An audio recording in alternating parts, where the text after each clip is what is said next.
নৈহাটির কাঁঠালপাড়ায় রবিবারের অলস সকাল।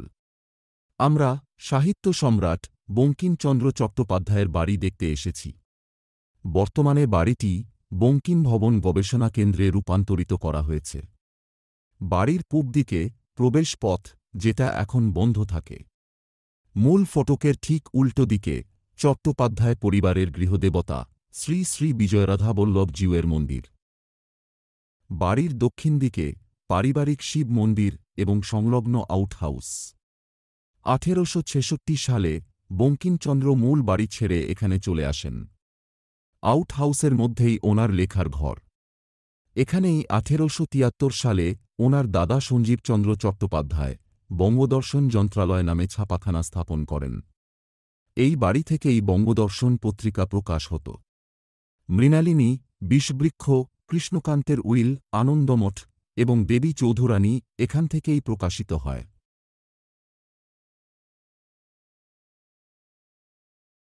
এটা লেখার ঘর। এ ঘরেই বন্দে মাতরম লেখা হয়েছিল। লেখার টেবিল ও চেয়ারের রেপ্লিকা রাখা রয়েছে। এটা বৈঠকখানা। বাঙালির নবজাগরণের সঙ্গে যুক্ত এমন মানুষ পাওয়া কঠিন যারা এই ঘরে পা রাখেননি।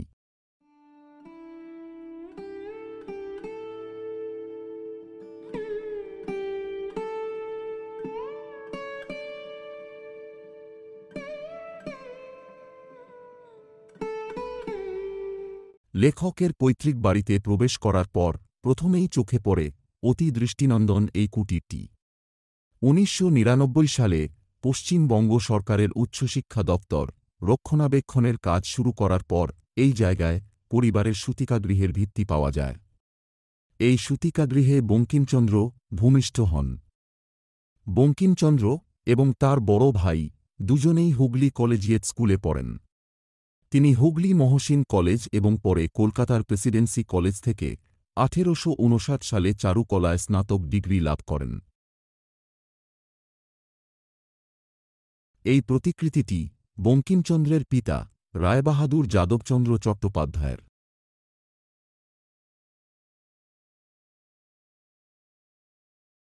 বাড়ির একতলায় দুটো প্রদর্শন কক্ষ। বন্দে মাতরম কক্ষে বিভিন্ন গায়কের গাওয়া গানটির রেকর্ডের প্রতিলিপি এবং যেসব পত্রপত্রিকায় গানটি ছাপা হয়েছিল তার প্রতিলিপির সংকলন।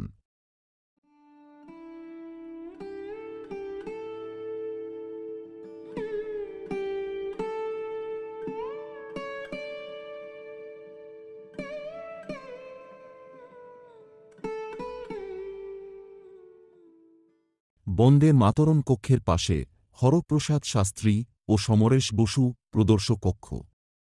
হরপ্রসাদ শাস্ত্রীকে বঙ্কিমচন্দ্র প্রভাবিত করেছিলেন তার সাহিত্যিক কৃতিত্ব এবং সমাজবোধ দিয়ে। বঙ্কিমের কাজ থেকে অনুপ্রাণিত হয়ে হরপ্রসাদ শাস্ত্রী বাংলা ইতিহাস ও সংস্কৃতি নিয়ে ব্যাপক গবেষণা করেন। এই দুই মনীষীর সম্পর্ক শুধু সাহিত্যে সীমাবদ্ধ ছিল না, তাদের চিন্তা ও গবেষণার পরিধি বাংলার সমাজ ও সংস্কৃতি নিয়ে নতুন দৃষ্টিভঙ্গি প্রদান করেছিল, যা পরবর্তীকালের মনীষীদের প্রভাবিত করেছে। নৈহাটি সমরেশ বসুর শৈশব ও কৈশোরের স্মৃতিবিজড়িত শহর। এই শহরে তিনি বেড়ে উঠেছিলেন। এই শহরের রাস্তাঘাট, জনজীবন তার লেখায় বারবার উঠে এসেছে।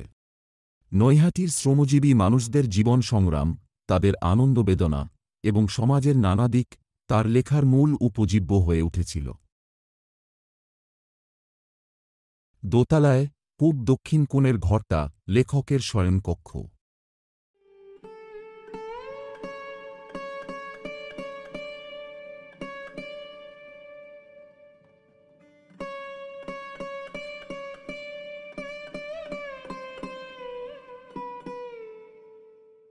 শয়নকক্ষের ঠিক পাশে সাহিত্যকৃতি কক্ষ।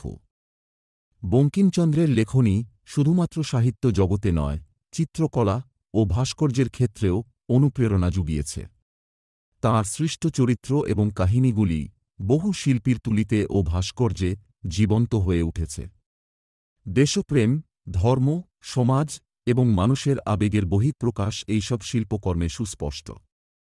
এইসব শিল্পকর্মে বঙ্কিমচন্দ্রের ঐতিহাসিক দৃষ্টিভঙ্গি, দেশাত্মবোধ এবং সমাজের প্রতি তার মূল্যায়ন ফুটে ওঠে।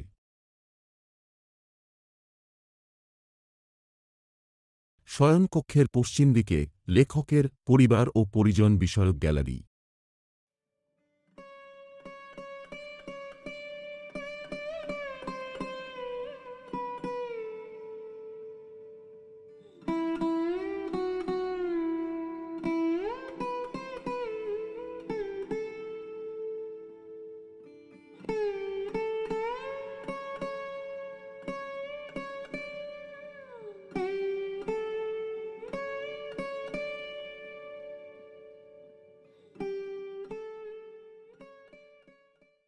বারান্দার শেষ প্রান্তে বঙ্কিমচন্দ্র ও ব্যারিস্টার প্রমথনাথ মিত্র প্রদর্শক কক্ষ।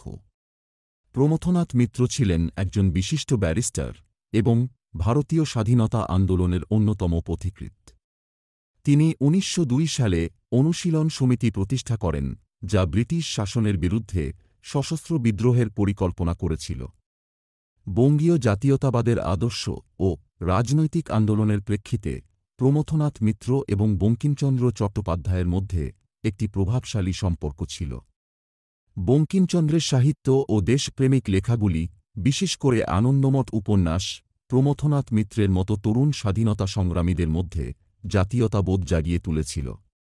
প্রমথনাথ বঙ্কিমের আদর্শকে অনুসরণ করে স্বাধীনতা আন্দোলনে গুরুত্বপূর্ণ ভূমিকা পালন করেন। বঙ্কিমচন্দ্রের সাহিত্যিক দৃষ্টিভঙ্গি ও চিন্তা প্রমথনাথকে উদ্বুদ্ধ করে, যা পরবর্তী সময়ে বিপ্লবী আন্দোলনের জন্ম দেয়।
আমাদের ভিডিওটি দেখে কেমন লাগলো তা কমেন্ট সেকশনে লিখে জানান।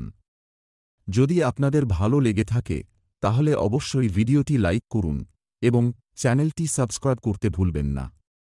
আপনাদের সমর্থন আমাদের জন্য অত্যন্ত গুরুত্বপূর্ণ। ধন্যবাদ।